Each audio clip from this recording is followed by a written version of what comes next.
he was always the sporty one, I was always the musical one, you know, and that's kind of how it's been right up even till now. Clearly, he's the PT and I'm the guy who had the surgery. So most of my adult life I've been overweight, I think. Probably right up until my early 20s, probably to my mid-20s, I was pretty active. I was playing footy, I was always out and about. And then pretty much just before I moved over here, just had a sedentary lifestyle, just stopped moving, stopped doing any activity at all, and just became lazy. Yeah, that's when I knew everything started getting harder. Just the health problems once I hit 40. I was never worried about it because when I got bigger and as I was younger, the ailments were there. You know, I'd kind of heal quite easily. I didn't feel any damage that was going on, only until I hit 40, like I mentioned earlier. And once I hit 40, my knees started crapping out. I would get sleep apnea. I'd wake up every 2 or 3 hours. Even my partner would say, you know, I have to poke you because I'd hear you stop breathing.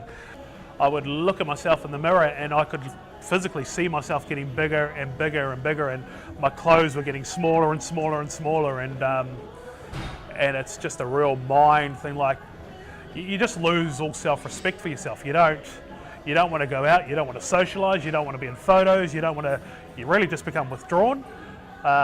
When people are going out and doing things, you want to stay home because it's comfortable to sit down and be in the aircon rather than actually move and get motivated, because fear of what people will say, you know.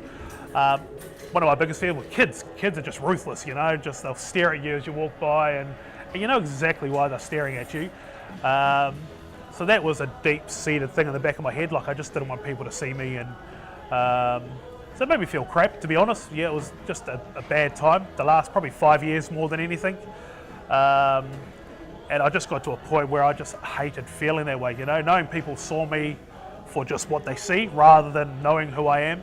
I've been training with my little bro for a number of years now, and training's never really been my issue. I've always trained as hard as I could. In those periods of time when I was training, it was always the food, just my attachment to food, portion sizes. It was just a destructive thing that I was on. I just would eat food when I'm bored, I'd eat food when I'm not bored, I'd just eat. So I'd eat almost as hard as I trained. So, and it was just counterproductive. I was never moving off the weight. If anything, I was getting bigger and bigger. So I think when I moved here to Australia, I was about 170 kilos. Right up to my surgery date, I was 207. So I've put on 30 kilos in 10, 12 years. It's not like I'm fussy with food, but I'll eat vegetables, I'll eat fruit, I'll eat salads. I've got no qualms with eating all types of good food, nutritional food, but at the same hand, I eat unhealthy and just junk food, just whatever's easiest. I was just very lazy when it came to eating. If I was there ready to go, I'd do that rather than prep meals 5-6 days a week, you know. So I was always taking the easy option. If I was hungry right there and then, I wouldn't prepare my meal, I'd just go out and buy something, or I'd heat up whatever's in the freezer, just throw it in the oven or in the microwave. And when I was eating good nutritional food that was portion controlled, we did a 20 kilo shred 1 month. I lost 20 kilos almost in 1 month.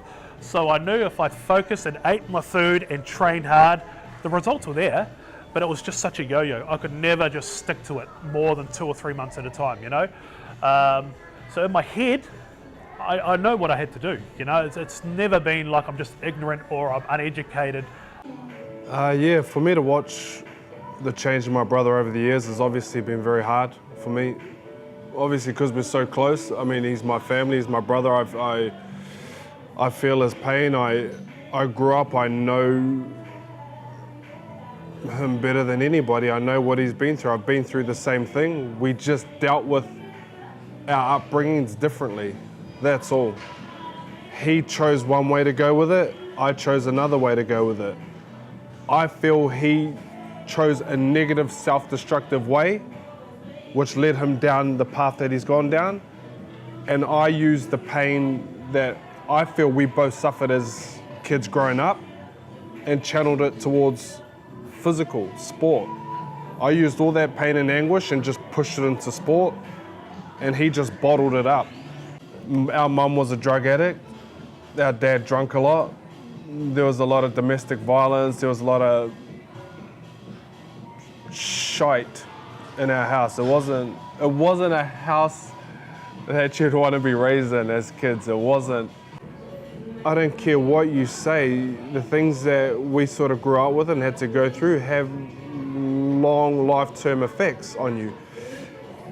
And also, if you come from a place where you're not supposed to talk about it, you were never encouraged to speak, you internalize it, you internalize everything. So not only did all this happen to us, like the beatings and everything else like that, we could never talk about it because we never talked. We were never a family that spoke. To me, obesity is a disease. It's a crippling disease where